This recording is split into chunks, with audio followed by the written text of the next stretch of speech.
Hello. We are live here with the Daily News Report. A young girl named Keely Dames has been murdered with a banana and a spoon. How lovely.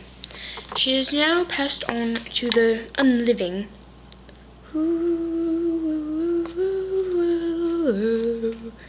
Keely was a very nice girl.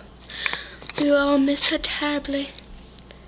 She always ate bananas with a spoon. Terrible, actually. Quite sad.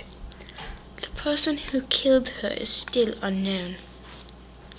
We think it was the mysterious Bill.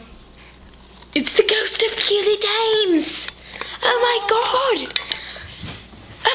Oh my god, we just saw the ghost of Keely Dames. Woo! Goodbye. Oh no, we will all be killed.